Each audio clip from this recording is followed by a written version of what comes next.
आप देख रहे हैं मिशन इंडिया न्यूज, जिद खुलासा करने की।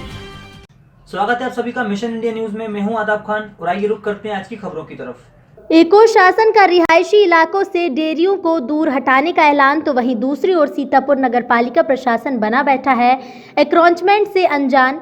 रिहायशी इलाकों में डेयरी के द्वारा फैलाई जा रही गंदगी और उससे पनपती बीमारियों से सीतापुर जिले के आवास विकास मोहल्ले निवासी परेशान हैं।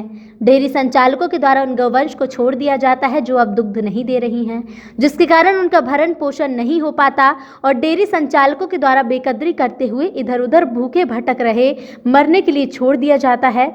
इसी प्रकरण में आज सीतापुर नगर क्षेत्र में स्थित आवास विकास मोहल्ले में मिली जानकारी के अनुसार डेयरी संचालकों के द्वारा छोड़ी गई गौ की हुई तालाब में डूबने से मृत्यु। योगी सरकार के द्वारा गौवंशों के संरक्षण, संवर्धन और उनकी सुरक्षाओं के लिए विशेष ध्यान रखते हुए उन्हें अनेकों प्रयास प्रदेश स्तर पर बृहद रूप से किए जा रहे हैं, फिर भी राजधानी लखनऊ के सबसे करीबी सीतापुर जिले में गौवंशों की बेकदरी किसी से भी छुपी नहीं हुई है। डेयरी मालिकों के द्वारा किए गए अतिक्रमण, फैलाई जा रही गंदगी, बीमारियों से मोहल्लेवासी अत्यधिक परेशान हैं और इसके संबंध में उन्होंने अधिशासी अधिकारी नगरपालिका सीतापुर को भी सूचित किया है, लेकिन किसी भी प्रकार की कोई भी कार्यवाही नगरपालिका सीतापुर के द्वारा नहीं की गई।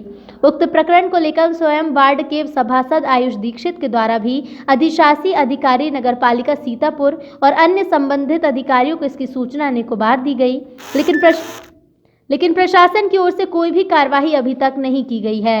जिला संवाददाता दीपक अग्रवाल की रिपोर्ट।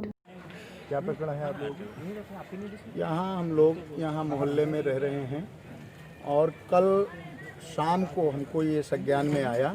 मैं यहीं 11 बटालियन PAC में पढ़ा रहा हूँ बच्चों को कानून। तो मैंने देखा यहाँ भीड़ लगी थी, तो 2-4 लोग आए कि किसी तरह से इसको निकलवाया जाए। और ये गाय ठंड में बेसहारा गाय इस तरह से घूम रही हैं, इनका कोई पुरसा हाल नहीं है। हमारे यहाँ बरामदा हमने बनवा दिया है, उसमें आकर के सब गंदा करती हैं। ये जो 2 गद्दी हैं, एक वो उधर वाला गद्दी है, वो सब बिल्कुल इनको कहीं व्यवस्थापित किया जाए।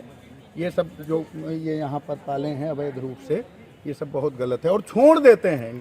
कारण ये है यहाँ पे कि अभी तक वो घूसी सखर ही नहीं रहे हैं कि वो किसकी गाय है किसकी नहीं गाय है। तो इसी वजह से हमने ये मीडिया आप लोग की मदद से हम लोग को बताना चाहा समाज में है कि जो भी है ये नगर पालिका से इसका उठना कोई बहुत बड़ा इशू नहीं है, ये उठ जाएगी, 2 मिनट में भी उठ जाएगी।